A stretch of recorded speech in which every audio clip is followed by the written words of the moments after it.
नमस्कार, the India top देख रहे हैं। मैं हूं आपके साथ बिरजू सिंह। महागठबंधन इंडिया गठबंधन के अंदर बिहार के 4 विधानसभा सीटों पर हो रहे उपचुनाव को लेकर न सिर्फ सहमति बनी है बल्कि उम्मीदवारों के नाम का ऐलान कर दिया गया है। आपको मालूम है कि 13 नवंबर को न सिर्फ बिहार बल्कि देश भर की खाली हुई विधानसभा सीटों पर उपचुनाव होने वाले हैं, जिसमें बिहार की 4 विधानसभा सीटें हैं। इमामगंज, तरारी, बेलागंज और रामगढ़ की सीट है। इन 4 में से 3 महागठबंधन के अंदर, इंडिया गठबंधन के अंदर आरजेडी की सीट है और एक वामदल की सीट है। आज आरजेडी दफ्तर में बैठक के बाद ऐलान कर दिया गया महागठबंधन की तरफ से कि कौन किस सीट से उम्मीदवार होगा और कौन कहां से चुनाव लड़ेगा।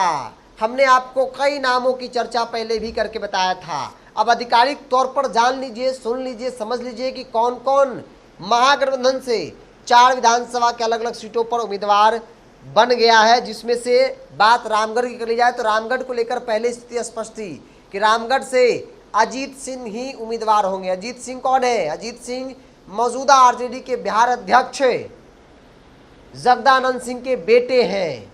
चूंकि वो सीट जगदानंद सिंह का सीट रहा है, परिवार का सीट रहा है। जगदानंद सिंह के बाद उनके बड़े बेटे जगदानंद सिंह के बाद उनके बेटे सुधाकर सिंह वहां से विधायक हुआ करते थे, लेकिन सुधाकर सिंह अब बक्सर के सांसद हो गए। तो ऐसे में उन्होंने विधानसभा से इस्तीफा दिया था, जिसके बाद खाली सीट पर उपचुनाव हो रहे हैं। और उस सीट पर जगदानंद सिंह के परिवार वाली सीट पर परिवार को ही जगह दिया गया है, अजीत सिंह को उम्मीदवार बनाया गया है। इसके अलावा बेलागंज से सुरेंद्र यादव विधायक थे, सुरेंद्र यादव सांसद बन गए हैं। तो ऐसे में उन्हें वो सीट दे दी गई है, उनसे सीट नहीं छीना गया है। उनके बेटे विश्वनाथ यादव को आरजेडी ने उम्मीदवार बनाया है। इसके अलावा तरारी की बात कर ली जाए तो तरारी से राजू यादव सीपीआई-एमएल के उम्मीदवार कल नॉमिनेशन भी करेंगे। कल तमाम प्रत्याशी नॉमिनेशन करेंगे, तो कल राजू यादव नॉमिनेशन अपना करेंगे। पहले इस बात का ऐलान हो गया था।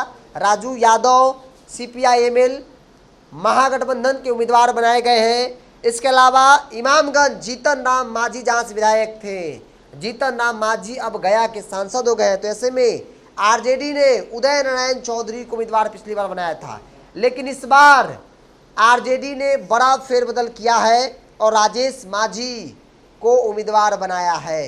जातीय समीकरण का विशेष ख्याल रखा गया है कि भाई कहीं किसी को दिक्कत तो नहीं होनी चाहिए, कहीं कहीं से चूक नहीं होनी चाहिए। इन तमाम चीज़ों को मद्देनजर रखते हुए आरजेडी ने, महागठबंधन ने 4 सीट पर उम्मीदवार के नाम का ऐलान कर दिया है। एक बार फिर से आपको बता दें, रामगढ़ से अजीत सिंह, जगदानंद सिंह के बेटे, बेलागंज से विश्वनाथ यादव जो सुरेंद्र यादव के बेटे हैं उनको बनाया गया है। तरारी से राजू यादव सीपीआई-एमएल के हैं, वो उम्मीदवार बने हैं। इसके अलावा इमामगंज राजेश मांझी को उम्मीदवार बनाया गया है। अब बारी है एनडीए की। एनडीए के अंदर भी लगभग स्थिति स्पष्ट है। जैसे आधिकारिक तौर पर ऐलान होगा हम आपको आधिकारिक तौर पर जानकारी भी दे देंगे। आपकी क्या राय है? आप अपनी राय को कमेंट्स बॉक्स में रखिए। अगर आप मेरे चैनल को यूट्यूब पर देख रहे हैं तो सब्सक्राइब कर लीजिए, फेसबुक पर देखें तो पेज को लाइक और फॉलो कर लीजिए।